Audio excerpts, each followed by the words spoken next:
Hello guys, welcome to the orbit of the coding. So today I am going to present what is difference between int16, int32 and int64 in C#. Here we go on the next slide.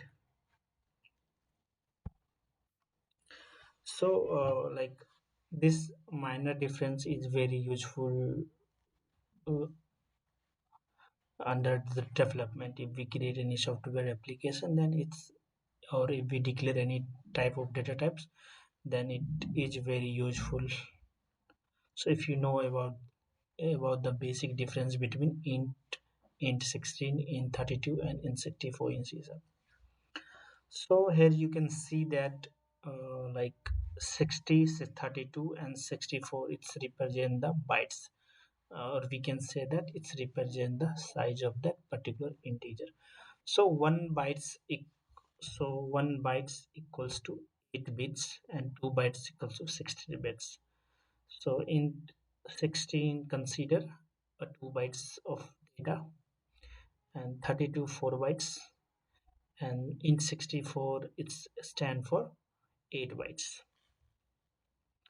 So we can see that like int and int32 is the alias name. So there is basically int and int32 are the same types, right?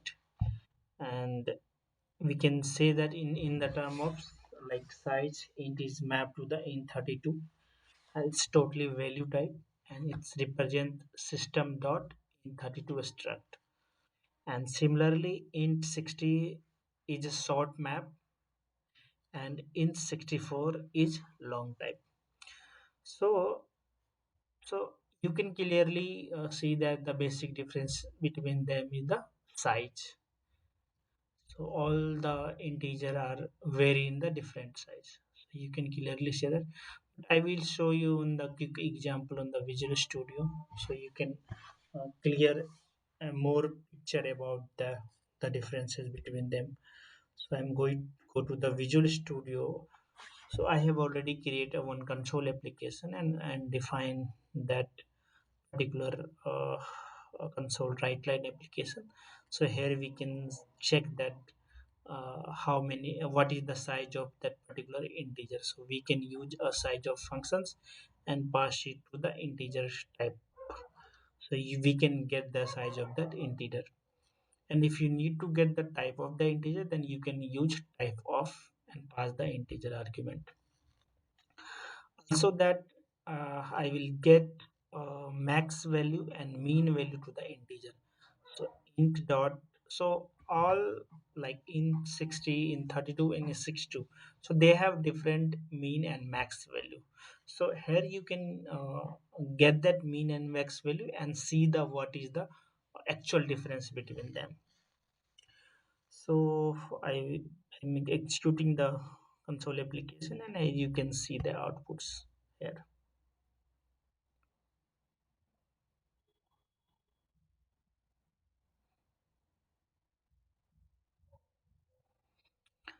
So here you can see it occupies 4 bytes, that is 32 in 32, and type is system dot in 32, and it contains the mean value something, and it contains the max value this value.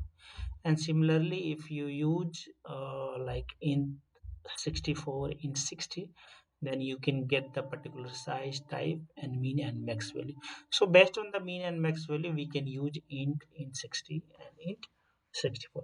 So int 64 is basically a long types, and int 60 is a short, and int 32 is a similarly alias name of the int 32.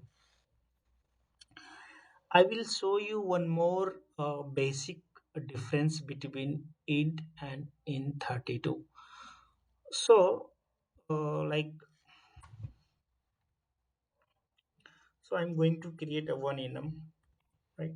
So enum, I take a name, test demo, and pass it to the, and I can use int32, and x equals to 1, right? So After that, I put all the code to the command control KC, and now I'm going to remove the namespace using system, right? Then you can see the difference between them. So once I remove that particular using system, then here you can get that compilation error. So once I build the application, and you can see that the namespace int32 could not be found. Are you missing? But similarly, when I create a enum test and type int y equals to 2, and you can see I just put it to the account. You can see we don't get the compilation error. So here is one more difference. So int is totally belong to the system dot int32, but int32 is dependent upon the using dot system namespace. It's not dependent upon that. So we can't get the compilation error if a namespace is not present. The using system namespace is not present on the top. I can, yeah. So this namespace is not present on that system. Then you get uh, the compilation error while you declare the int32 enums. And once you declare int in type of enum, then we don't get the compilation error. So these are the main basic difference between them. So thank you all of you, and don't forget to like and subscribe of this channel. Thank you.